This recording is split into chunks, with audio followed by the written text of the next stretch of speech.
بسم اللہ الرحمن الرحیم۔ السلام علیکم، میں ہوں عبدالرزاق اور آپ دیکھ رہے ہیں انفارمیشن ہب۔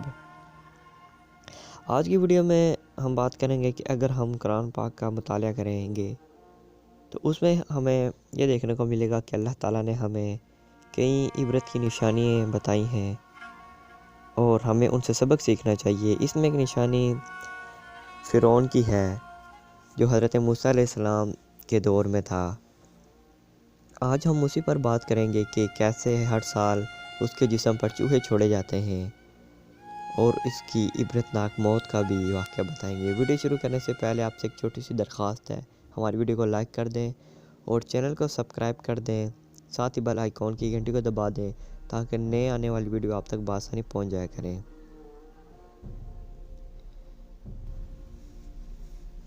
مصر کے جتنے بھی بادشاہ تھے ان کو فرعون کے نام سے پکارا جاتا تھا۔ حضرت موسیٰ علیہ السلام کے دور میں جو فرعون تھا وہ بہت ہی زیادہ تکبر سے بھرا ہوا تھا اور نعوذ باللہ خود کو خدا کہلواتا تھا۔ اللہ تعالیٰ نے اس کے غرور و تکبر کو توڑنے کے لیے حضرت موسیٰ علیہ السلام کو مبعوث فرمایا اور اللہ تعالیٰ نے حضرت موسیٰ علیہ السلام کو اسی کے محل میں پناہ دی۔ حالانکہ جو فرعون کے درباری تھے انہوں نے فرعون سے کہا تھا کہ تمہارے وقت میں ایک ایسا بچہ پیدا ہوگا جو تمہاری سلطنت کو ختم کر دے گا، تو اس نے جتنے بھی بنی اسرائیل میں بچے پیدا ہوتے ان کو مار دیتا۔ لیکن جو حضرت موسیٰ علیہ السلام کی ماں تھی انہوں نے حضرت موسیٰ علیہ السلام کو ایک صندوق میں بند کر ایک نہر میں چھوڑ دیا، اور وہ نہر جو تھی وہ فرعون کے دربار کے پاس سے گزرتی تھی۔ جب فرعون کی بیوی نے اس صندوق کو دیکھا تو اس کو پکڑا اور اپنے پاس رکھ لیا۔ تو اسی طرح اللہ تعالیٰ نے حضرت موسیٰ علیہ السلام کی پرورش جو کی وہ فرعون کے محل میں کی۔ پھر اللہ تعالیٰ نے حکم دیا کہ اے موسیٰ جاؤ فرعون کے پاس اور اس کو پیغام الہی کا حکم دو اور اس کو خداوندی کا پیغام دو۔ تو فرعون نے صاف انکار کر دیا اور اپنے غصے میں آ کر حضرت موسیٰ علیہ السلام کے پیچھے اپنے جادوگروں کو چھوڑ دیا۔ جادوگروں نے جب اپنا جادو کیا تو ان کے جادو سے سانپ نکلے، تو اللہ تعالیٰ نے حضرت موسیٰ علیہ السلام کو حکم دیا کہ اپنا عصا مبارک کو آگے کرو۔ تو انہوں نے آگے کیا تو وہ بڑا سا سانپ بن کر ان تمام اژدہوں کو کھا گیا۔ پھر جادوگر یہ سمجھ گئے کہ یہ کوئی جادو نہیں بلکہ آسمانی قوتیں ہیں جو حضرت موسیٰ علیہ السلام کے ساتھ ہیں، تو وہ بھی موسیٰ علیہ السلام کے ساتھ ہو گئے۔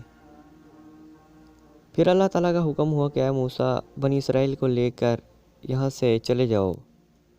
جب وہ وہاں سے ہجرت کر کے گئے تو آگے نیل کے کنارے پر پہنچے تو اللہ تعالیٰ نے پھر حضرت موسیٰ علیہ السلام کو حکم دیا کہ اے موسیٰ اپنا عصا مبارک زمین پر مارو۔ جب انہوں نے نیچے مارا تو سمندر کے 2 ٹکڑے ہو گئے اور حضرت موسیٰ علیہ السلام اور ان کے ساتھی بآسانی پار پہنچ گئے۔ جب وہ پار پہنچے پیچھے سے فرعون اور اس کے سپاہی بھی آ گئے اور انہوں نے دریا عبور کرنے کی کوشش کی، لیکن اللہ تعالیٰ کے حکم سے دریا واپس اپنی حالت میں آ گیا اور ان کی عبرتناک موت ہوئی۔ پھر کچھ سالوں کے بعد فرعون کی لاش کو سمندر نے باہر نکال کر پھینک دیا۔ کچھ لوگوں نے دیکھا تو اس کو زمین پر دفنا دیا، لیکن زمین نے بھی اس کو قابل قبول نہیں کیا۔ پھر مصر کے ایک عجائب گھر میں اس کی ممی کو رکھ دیا گیا اور آج تک وہ وہیں پر پڑی ہوئی ہے۔ اللہ تعالیٰ نے قرآن پاک میں بھی فرمایا ہے کہ ہم اپنے بندوں کے لیے عبرتناک نشانیاں چھوڑتے ہیں۔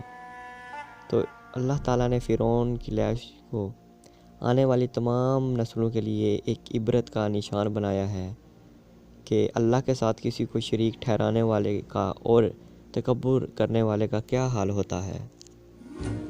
کہتے ہیں کہ ہر سال 13 مارچ کو فرعون کی لاش پر چوہے چھوڑے جاتے ہیں تاکہ اس میں جو اضافی گوشت اگتا ہے وہ کھا سکیں، اور سائنٹسٹ آج تک اس کے بارے میں ریسرچ کر رہے ہیں، لیکن ان کو ابھی تک اس بارے میں کچھ بھی معلوم نہیں ہوا، کیونکہ یہ میری خدا کی قدرت ہے اور اس کو کسی سائنس یا ڈاکٹری نہیں سمجھ سکتی۔ اللہ تعالیٰ سے ہمیں ہر وقت یہی دعا کرنی چاہیے کہ اللہ ہمیں اپنے حفظ و امان میں رکھ اور ہمیں غرور و تکبر سے بچا۔